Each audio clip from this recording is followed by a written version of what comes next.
ربنا ولا تحمل علينا إصرا كما حملته على الذين من قبلنا. Saudi Arabia, the birthplace of Islam, home to its holiest sites, the world's biggest supplier of oil, and to some US officials, the epicenter of Islamic terror.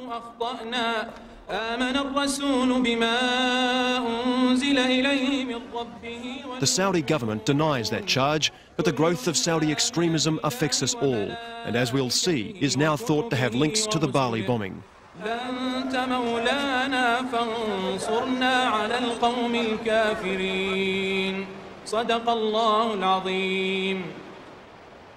This is Abha. 15 of the 19 September 11 hijackers came from here in Saudi Arabia's rugged and conservative southwest. Many believe Osama bin Laden chose them deliberately in an attempt to destroy strong US-Saudi relations. But there are much bigger problems. In rare access to the closed kingdom, we confront charities designated by the United States as fronts for funding Islamic terror and discover a deep-rooted anger at United States policies across the Middle East.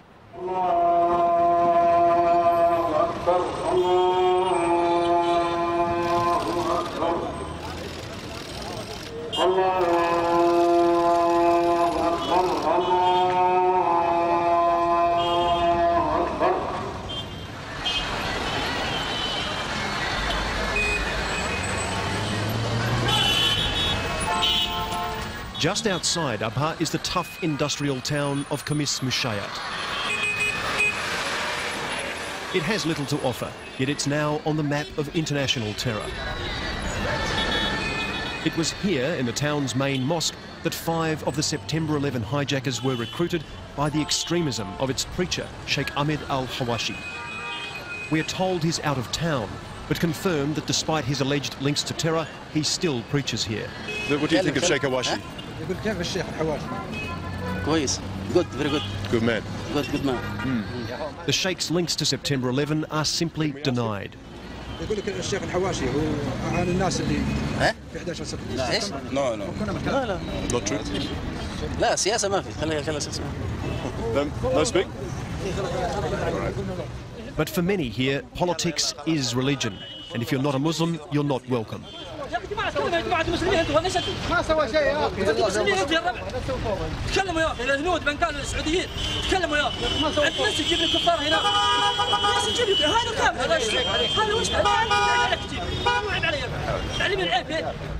Saudi Arabia is dominated by men like these. They propagate a puritanical form of Islam known as Wahhabism.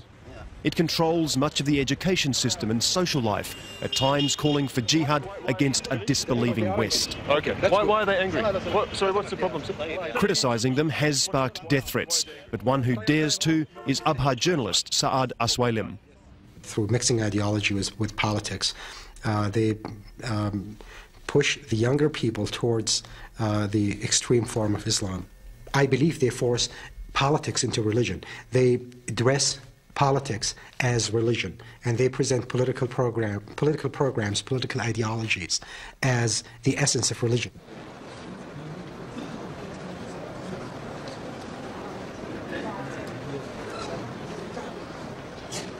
Saudi Arabia is an absolute monarchy. There are no elections here. Its centre of power, Crown Prince Abdullah bin Abdulaziz Al Saud. As is his royal obligation, once a week Crown Prince Abdullah receives supplicants seeking direct aid. 100 years ago, his family unified the nation with the backing of strict Wahhabi clerics, and they cut a deal. The royals would run politics and the economy. The clerics could dictate social policy. It's a deal many believe fostered Islamic extremism.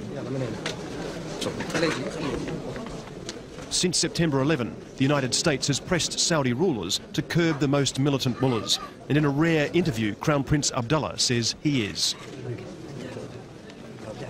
What do you say to some critics outside Saudi Arabia who say that Saudi Arabia is not doing enough to stop the funding and the support for Islamic terrorism around the world?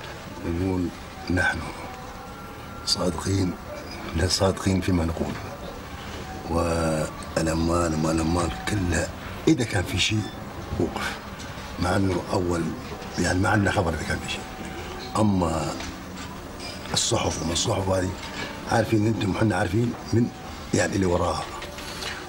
But blaming a Jewish American smear campaign is no longer enough. Saudi Arabia's problems start at home. A deeply religious society, Saudi Arabia is struggling with change.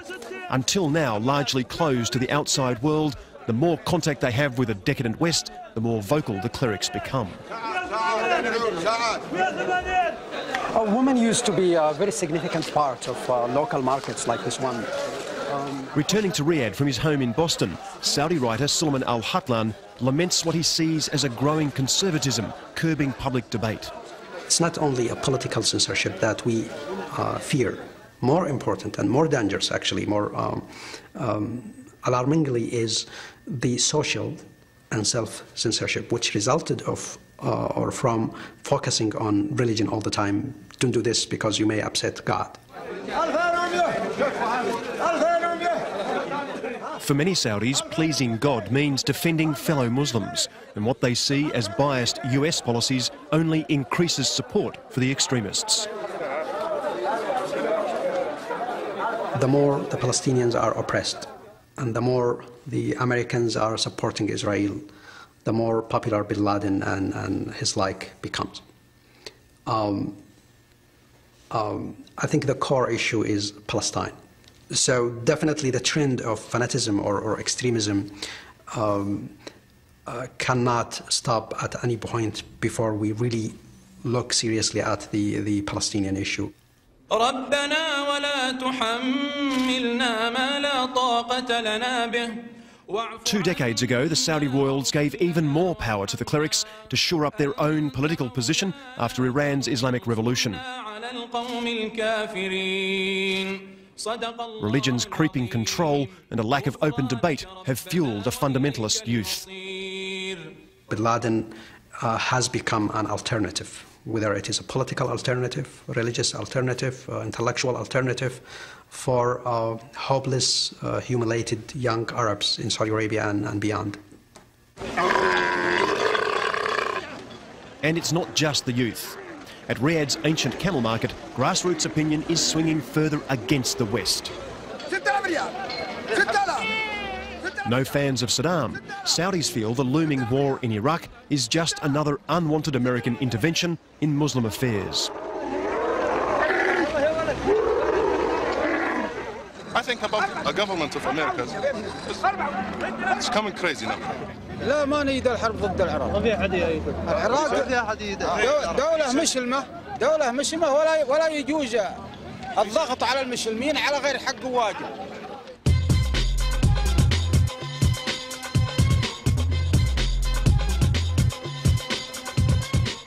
As tension between Arabs and America grows, one man stands out as seeing it from both sides. And so why the TVs?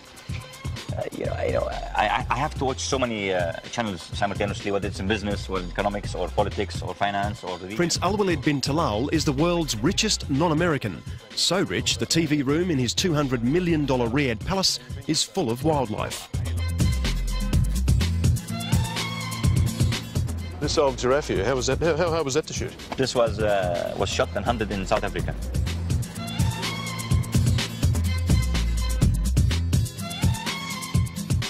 Prince Al-Walid is the biggest single foreign investor in New York, a major shareholder in Western entertainment, and a generous supporter of Palestinian charities.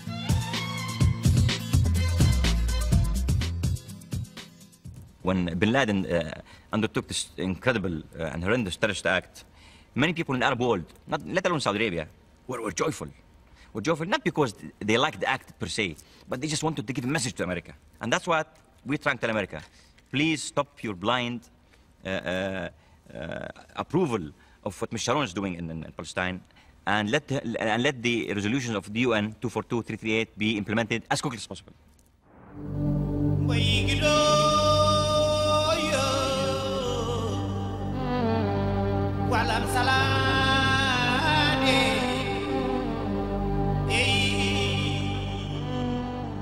Prince Al-Walid's new $700 million tower stands alone in Riyadh as a symbol of confidence in the country. Few of the oil billions have been reinvested here, and while Saudi Arabia aspires to the spoils of wealth, its society struggles with contradiction.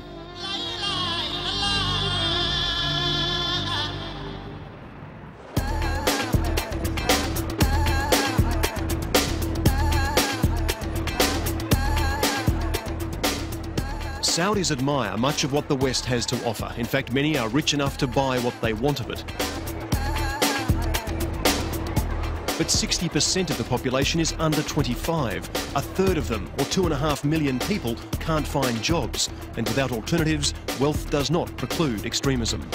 Unemployment in any country in the world is a breeding ground for social trouble, potentially. No doubt about that. And Saudi Arabia is no different. There's an imbalance here that has to be looked at. And this is another item that we're looking at very seriously.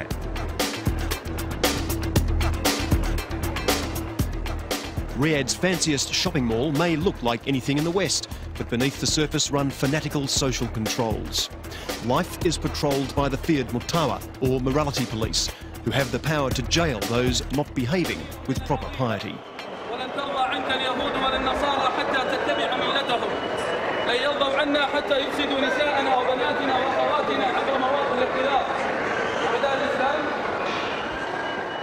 Girls and wives are covered, we're told, for their protection. Speaking to strangers, forbidden. To test their views, though, we gained rare access to a private girls' college. Only 3 obtained parental permission to be filmed. Careful, make sure it's straight, okay? 20-year-old Maha Kalawi and her friends are all studying graphic design, yet differ on the impact of bin Laden. It's stood up for the people who are quiet. Angry people. Muslims? Yeah. No, that's not way. No. No, Muslims don't. This is not a Muslim action. He's basically saying, he's telling the states, I'm not afraid of you. Even for these young women, Islam defines their difference with what they see as an aggressive West. It's like you have to choose sides. You know, the way Bush is acting, it's like you're either with me or against me. The way they're, you know, if you make us choose between our religion, you know, or helping you hurt our people, you know, we're gonna, yeah, choose our religion basically, because it's, you stick with your people.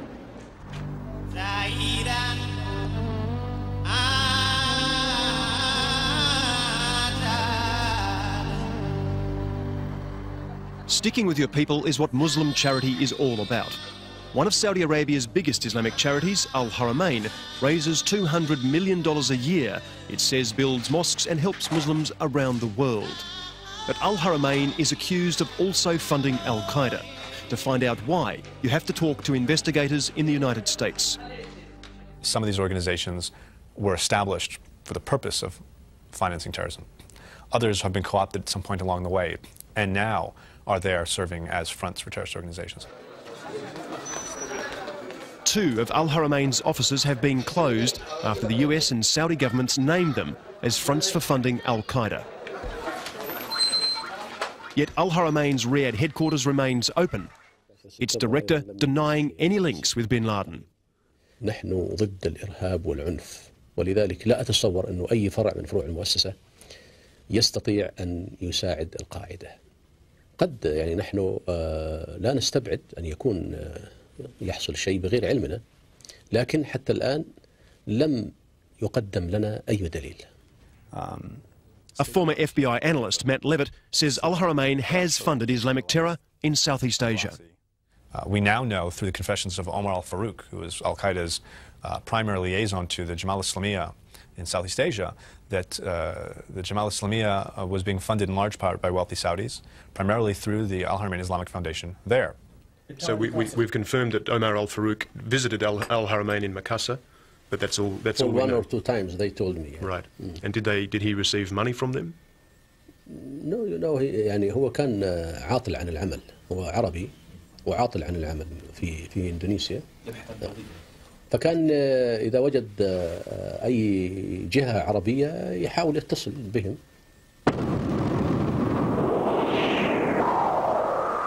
The World Assembly of Muslim Youth is another Saudi charity suspected of funding Islamic terror in Asia. Since September 11, the Saudi government says it's imposed tight new controls on Saudi charities to stop their funds reaching terrorists. So this is where we keep our committees of volunteers. But the charity's deputy director, Salah Babir, reveals the cash flowing through Muslim charities is beyond government control. If a Muslim has $1,000 as a zakah and he wants to spend it on, for example, give it to anybody, you have no way. No system can stop that. I mean, not even a government. It's very hard to really stop this. So there's no new government system of controls? I would not say that there is a new system. There is no control because, I mean, this is a charitable organization. We are actually working along with the government and along the same lines. We are, we are not simply accepting the fact that we do not want to just live by what the Western media is telling us to do. To many Saudis, charity can include funding militants in Palestine. I am not actually saying here that we want to legitimize terrorism or we want to go after killing civilians. But when you have someone seeing his own family being killed, his own house destroyed, then you cannot ask him to just sit down and talk logic.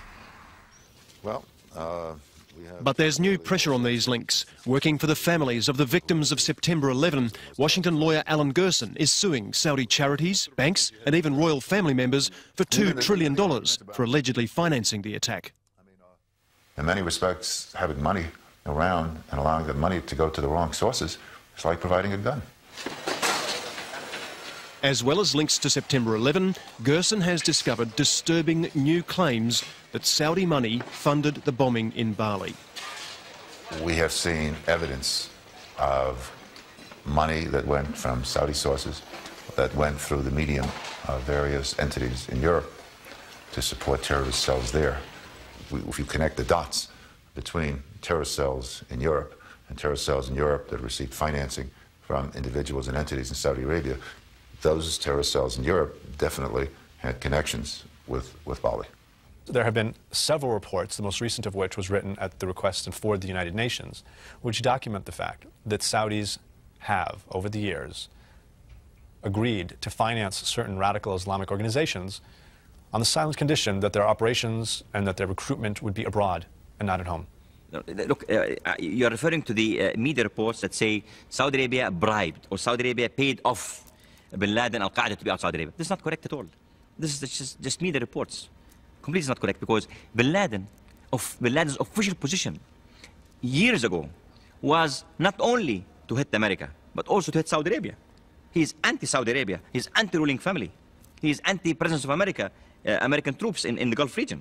So how could we, I mean, how could someone dare to say that we were financing him and telling him to be outside of our country when he's trying to topple our regime here?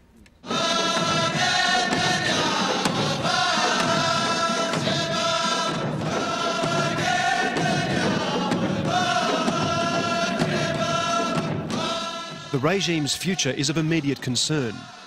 Saudi Arabia's ruling royals unified the nation at the point of the sword, a campaign they come together once a year to celebrate.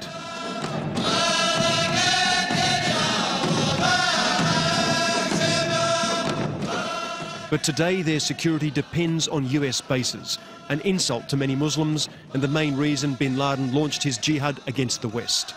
War in Iraq, they fear, could further fuel extremism, Australia's support sparking a special rebuke.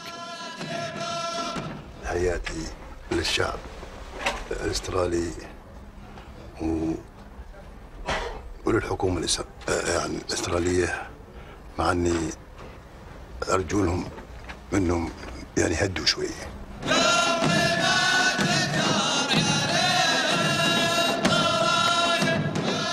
Many consider Crown Prince Abdullah more progressive than his society, but he's caught in a dilemma. Crack down on extremism and risk a Muslim backlash, don't do enough and upset the West.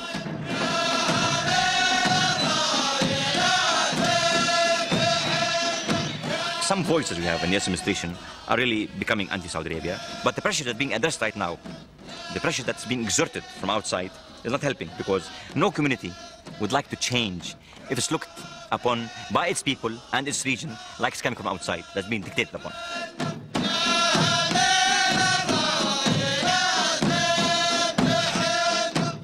The Saudi system produced Bin Laden and his suicide fighters, but American policies have given him a popular reason to fight. While neither change, it's likely the money will continue flowing to Islam's extremist cause.